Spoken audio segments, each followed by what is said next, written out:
This man swore an oath at age 9 to destroy the most powerful empire on earth. 20 years later, he led 100,000 soldiers and 37 war elephants directly into the Alps in winter on a route every expert said was suicide. By the time he reached the other side, he'd lost a third of his army to ice, starvation, and falling off cliffs. And he hadn't even started the war yet.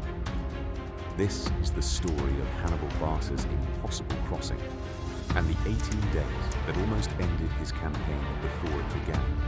To understand why Hannibal did something so extreme, you have to understand what Rome had already taken from him. Decades earlier, Rome and Carthage, Hannibal's homeland, a powerful trading empire based in North Africa, had fought the First Punic War over control of Sicily and the Mediterranean. Carthage lost. The peace terms were brutal: massive reparations, loss of territory, and a permanent wound to Carthaginian pride. Hannibal's father, Hannibal Barca, never accepted this defeat as final. According to ancient sources, when Hannibal was just 9 years old, his father took him to a temple and made him swear an oath, a lifelong vow of hostility toward Rome. Whether or not this story is entirely true, what's certain is that Hannibal grew up in a household and an empire obsessed with the idea of revenge. By 218 BC, that revenge had a plan. War had broken out again, the Second Punic War, and Hannibal, now a general, made a decision that stunned everyone, including his own government. Rome expected any attack to come by sea, where their navy was strong, or through Carthage's territories in Spain via slow, defensible routes.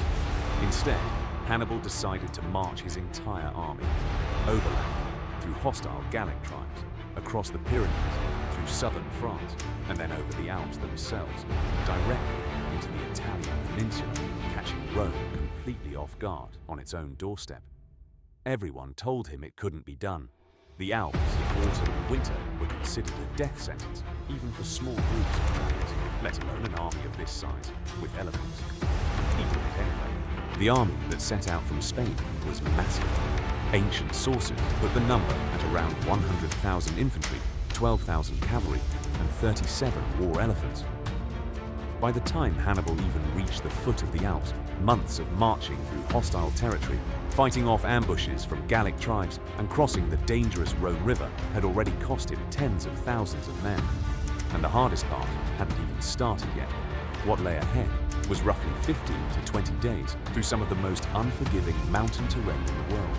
Narrow paths along sheer cliff faces, sudden avalanches, freezing temperatures his North African and Spanish troops had never experienced, and hostile mountain tribes who saw a struggling foreign army as an easy target for raiding. The crossing began in late autumn, which meant snow was already falling in the higher passes, far earlier and heavier than Hannibal's scouts had anticipated. Almost immediately, things went wrong. Local Alpine tribes, collectively referred to by Roman and Greek historians as Allobroges and other Gallic mountain peoples, began harassing the column from higher ground.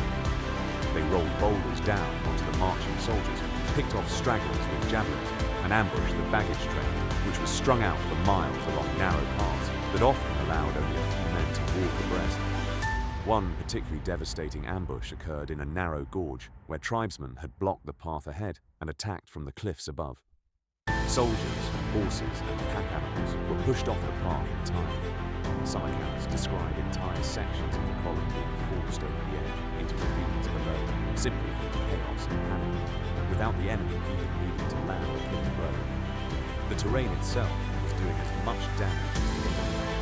Hannibal adapted. He began sending advance parties to seize high ground and make the column pass the vulnerable points, using captured local guards, often unreliable, sometimes deliberately leading them astray, to find alternate routes, keeping his most disciplined troops at the front and rear of the column to manage both the terrain and the constant threat of ambush. But the real enemy was about to become something no amount of military discipline could fight: the mountains themselves. As the army climbed higher, the terrain became almost unrecognizable from anything his troops had experienced. Many of Hannibal's soldiers, recruited from Spain, North Africa, and the Mediterranean coast, had never seen snow before in their lives. Now they were marching through it for days, in thin clothing never designed for alpine conditions, at altitudes where breathing itself became difficult. The elephants suffered terribly. These animals, already exhausted from the long march from Spain, now had to navigate icy, narrow paths that their handlers had never trained them for. Several elephants reportedly slipped and fell to their deaths on the descent, their massive bodies unable to grip the frozen rock, sliding uncontrollably down slopes with nothing to stop them. Horses fared little better. Many lost their footing on ice-covered paths and either fell to their deaths or had to be put down after breaking legs. Animals that represented Hannibal's entire cavalry advantage, the thing that would later make him devastated on open battlefields in Italy, were dying by the dozens in the mountains before he ever got the chance to use them. Then came what historians consider the single most catastrophic moment of the entire crossing.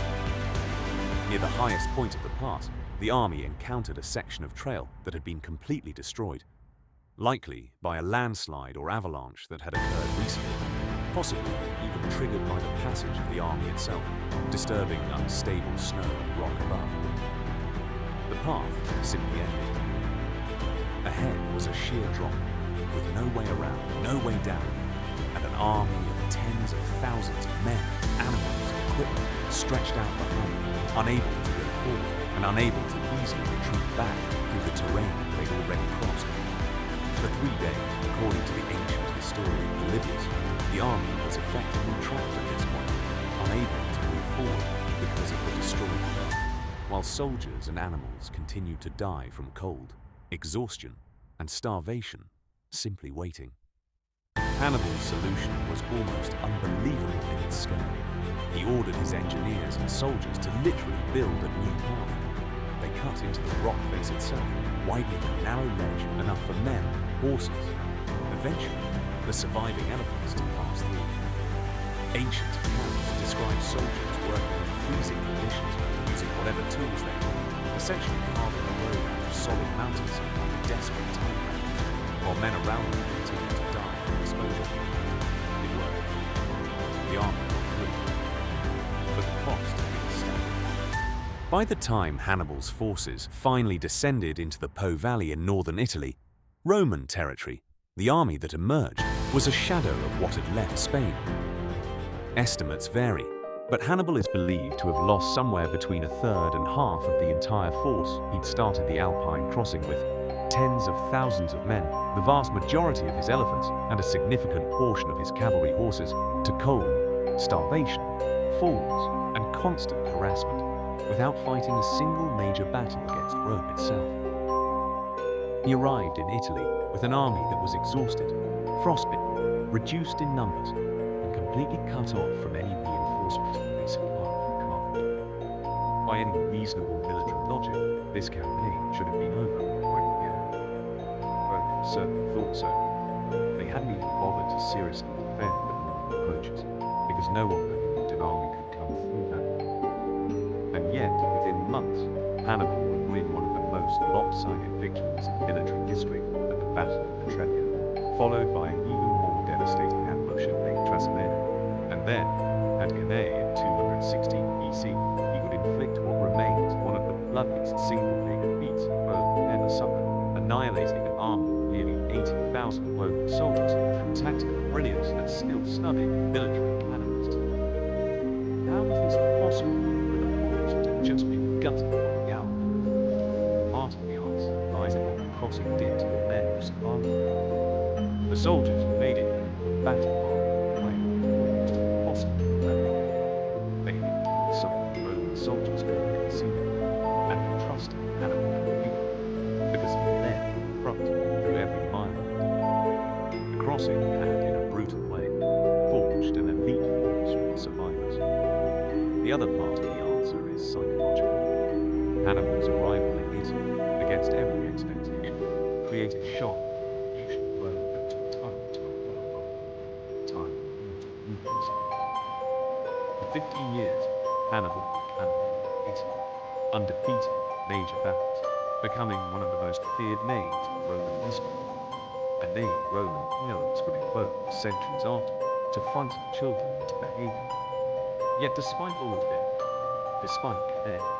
Despite 15 years on Italian soil, Hannibal never captured Rome itself. Rome, refusing to surrender despite catastrophic losses, simply rebuilt, adapted its strategy, and eventually took the war back to Carthage's own territory in North Africa, forcing Hannibal to return home to defend his homeland. In 202 BC, at the Battle of Zama, Hannibal was finally defeated by a Roman general, Scipio Africanus, who had studied Hannibal's own tactics and used them against him. Carthage surrendered. The Second Punic War was over, and decades later, Rome would finish the job permanently. The Third Punic War would end with Carthage utterly destroyed, its population killed or enslaved, the city burned, and its ruins symbolically cursed. Hannibal himself, exiled and hunted by Rome for the rest of his life, eventually took his own life rather than be captured, choosing poison over surrender, even in defeat. But that crossing of the Alps, 18 days that cost him a third of his army before the war even truly began, remains one of history's most audacious military gambles. A young general with no support, no resupply, and no guarantee of survival looked at the most impossible natural barrier and decided that impossible simply wasn't the world. He was wrong. Right up until it wasn't enough. Found this story as wild as I am. Subscribe. Every week, I'm digging into history's most insane untold stories like this one.